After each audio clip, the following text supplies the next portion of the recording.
Alright, so it is that time of the week again, and what time is it? Time for Worth Watching Wednesdays, of course. Alright, so I'm going to be talking about Pirates of the Caribbean, directed by Gore Verbinski. And I'm only going to be talking about the first one because the second and third one never happened, and the fourth one belongs to an entirely different movie franchise altogether at this point.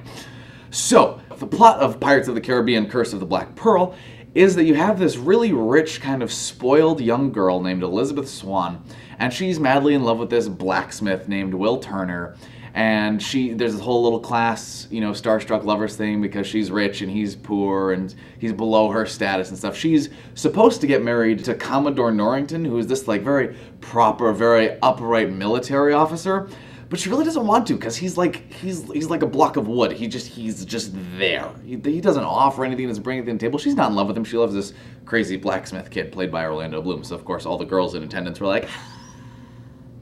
So if by some terrible force of nature you haven't seen Pirates of the Caribbean yet, at this point in my description you're probably like, this sounds like a terrible pirate movie. But it is not, for two reasons: ghost pirates and Captain Jack Sparrow.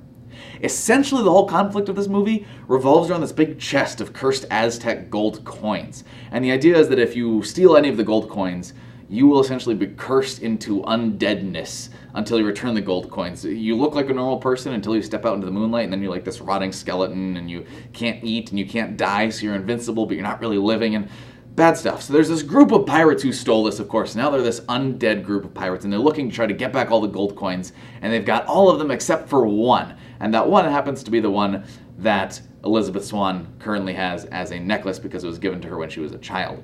So needless to say, she is now running from ghost pirates, and who should step in to help her except for the wild, the manic, the utterly insane Captain Jack Sparrow, played by Johnny Depp.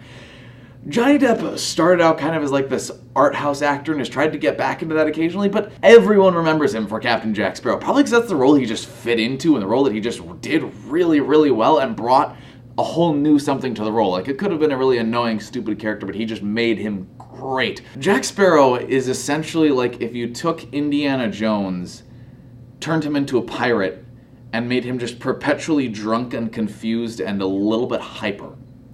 And if that sounds awesome, it's because it is. And he just really brings this screwball dark comedy side to the movie that just works really well within the plot. It's this adventure swashbuckling thing, and so his humor just bounces off everything really well and just melds right with it, makes it super entertaining. And as for the villains in the movie, like I said, they're a group of these undead pirates, but they're led by Captain Barbossa, who is essentially like every stereotypical Blackbeard type pirate melded in one and made even cooler.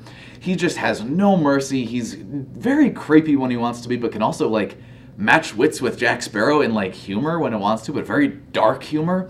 And he's a great pirate, great presence. He's played by Jeffrey Rush, who's a phenomenal actor. And you just really buy him as this really evil pirate guy. He's a good villain and he works well in the movie. As for Kiera Knightly and Orlando Bloom, I usually find them somewhat annoying to watch, but for some odd reason their chemistry actually works in this movie, and they work as characters, and they actually give good performances.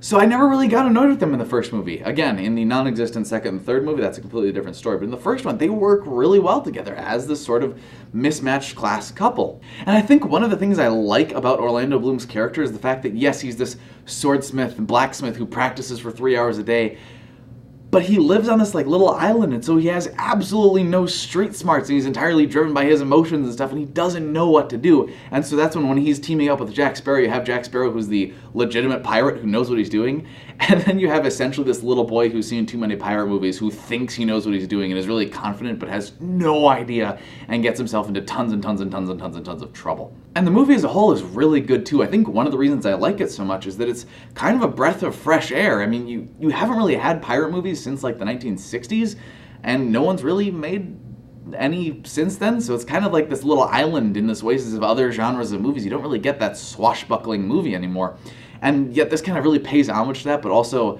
really it feels like a modern pirate movie. It's something, it's got action and it's got humor, but it also has the old-fashioned swashbuckling drama, things like that work really well together and just make it a really fun movie overall. And honestly, even if the movie's plot wasn't as good as it was, and even if most of the acting wasn't as good as it was, Johnny Depp's Captain Jack Sparrow could have held up the movie pretty well, even if it wasn't a good movie to begin with. But the fact that it had a good plot, had a good cast, and good acting really just seals it and brings it all together, makes it really enjoyable. So out of a scale of 1 to 10, I would have to give the movie probably an 8, 8.5 out of 10. It's a really great original movie. It's a lot of fun. It pays homage to the old pirate movies.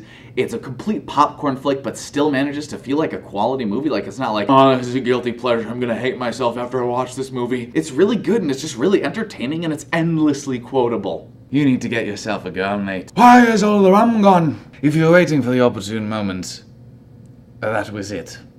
Oh, and did I mention that all of those quotes were said by Jack Sparrow?